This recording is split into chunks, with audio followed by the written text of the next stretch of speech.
Hey everyone, welcome to Friday Night Live at 4:05.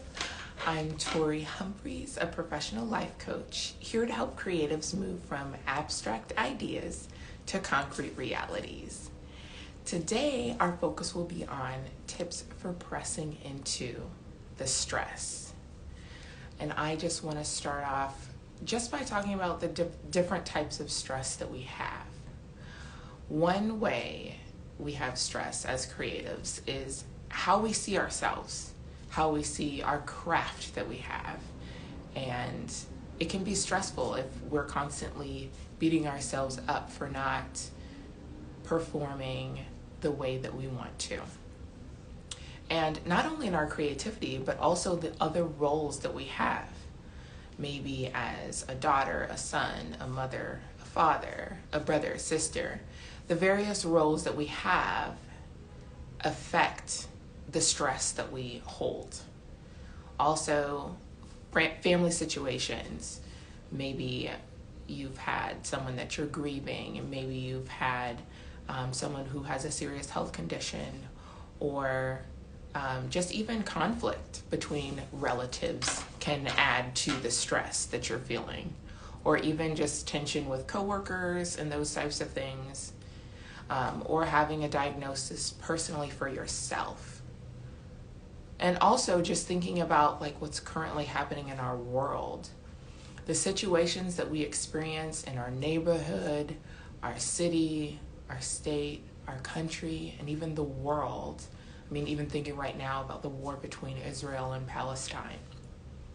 All of that stress combines together and can be such a huge weight for us to carry. And that's real. So the question is, how do we handle all of these areas of stress when it can be so much that we're dealing with? One way that we may typically handle stress is through avoidance. That could be watching TV, constantly scrolling on our phones throughout the day, eating too much or too little, or even just not being mindful of what we're eating, drinking, anything that might take us away from our stressful situation. Can be a numbing agent. And at times, these can be helpful for us. And I'm not saying that we don't need to avoid at some times. Sometimes we just can't. Our mind and bodies just can't process what's happening. And so having a relief, maybe watching TV for a little bit, is a great way to get your mind off of all of the stress that you're experiencing.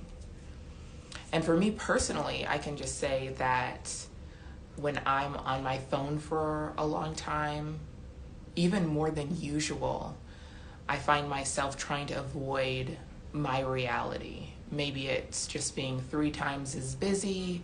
Maybe it's because of something that's happening where I don't feel comfortable with my own creating or my business, whatever it is. I end up scrolling on my phone more than usual, ignoring my 1-year-old because I just feel overwhelmed.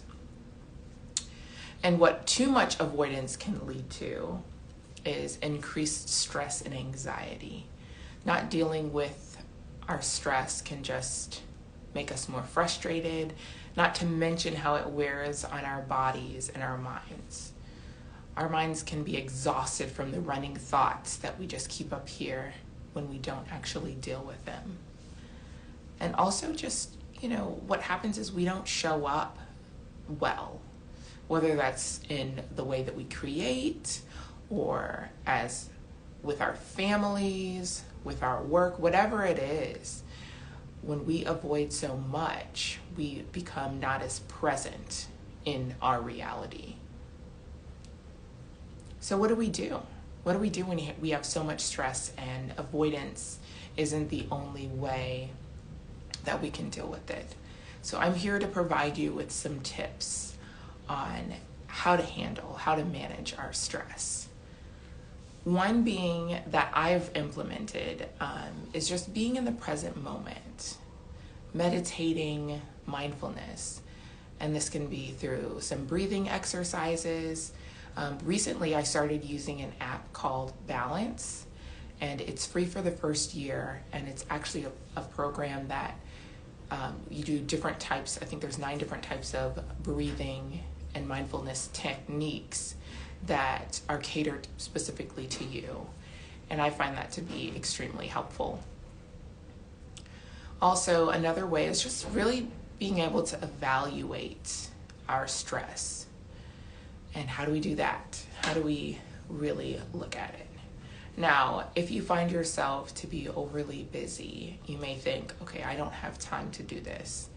But I would still encourage you to try and find some time to really process what's happening, because as stress continues to build up, you might find yourself at a place where you have to take a break when you didn't want to, because you haven't addressed all of the stress that you're feeling. So here's the process for evaluating our stress. One is just being able to identify all of which is stressful to us. Maybe it is the present clutter in our space, whether it's at home, at work, in our car. Those things can be stressful for us. Maybe it's conflict between a family, friend, coworker.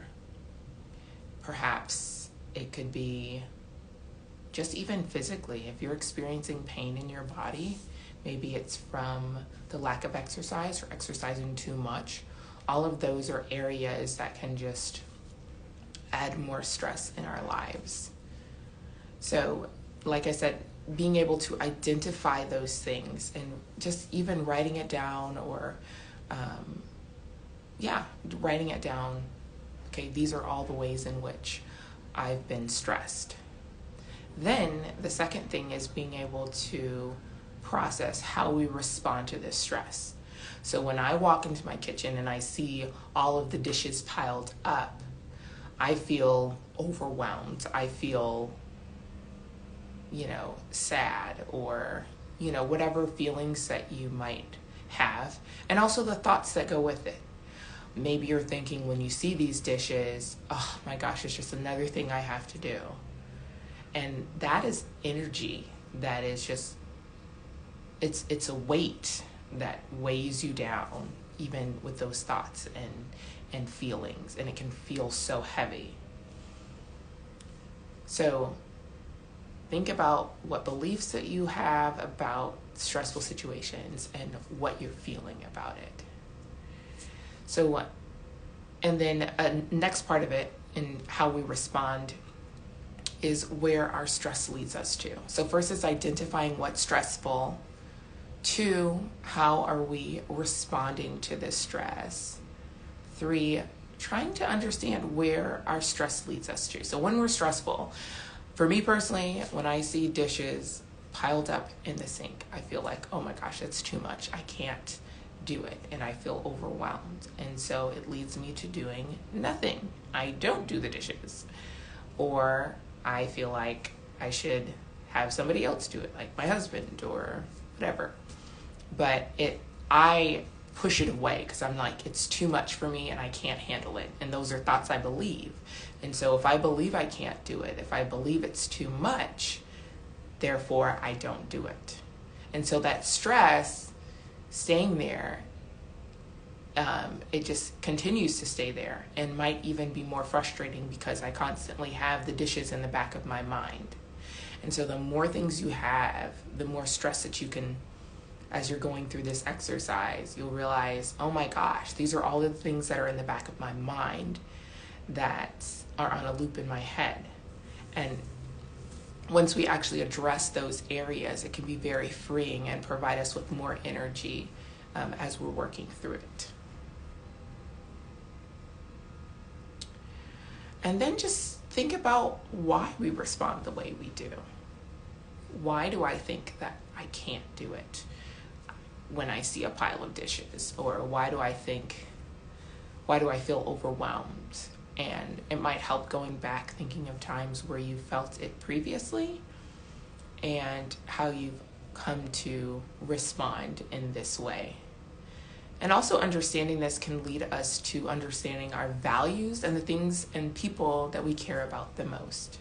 So for instance, obviously, if you are grieving a loved one, and you are saddened and you find yourself just crying nonstop, or just really thinking like over and over why this is happening, part of that is because of how much that person has meant to you, how much you loved and cared for them. And so you might find yourself, maybe stuck. But part of that is just because of the value you have had for that person. And so thinking about that can lift a little bit of that stress off, knowing that, wow, the reason why I'm feeling this way is just because I cared and loved so much for them. So think about why you respond the way you do. Next, thinking about what keeps us from responding differently and why. That is, if you want to respond differently. If you don't want to respond differently, you can totally forget this step. But if you find yourself discontent with, the way that you're responding, just think about why you haven't responded differently, and if there's something that might be getting in the way of it. For instance, some things are out of our control where we try and do things on our own, and maybe we need support from other people, a counselor, a doctor, and maybe even medication, So there are times where we may not be able to do it ourselves. And so really thinking about, okay, maybe this is just out of my control. This stress is too much and I need somebody else to step in and help me. And being able to identify that. Which leads me to my next thing. What kind of support might we need when dealing with the different areas of stress that we have? So thinking about, okay, maybe I can have a friend, watch the kids while I work on my creative project that I haven't done in a while. Or maybe I can, set an appointment with a counselor so that I can be able to process some of the traumatic things that have happened in my life that I haven't dealt with.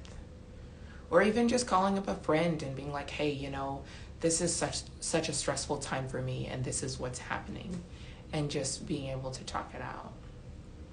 So these are the tips that I have for us today. I hope you find them helpful.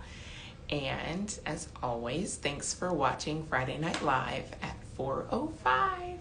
If you are ready to step into your dreams but need additional help, let's create a plan together to make your dreams a reality. Just message or email me to set up a time to talk. And remember, your worth isn't measured by likes, comments, or Zelle payments. Your value is immeasurable regardless of what lies ahead of you. Thanks for watching. See you guys next time. Bye.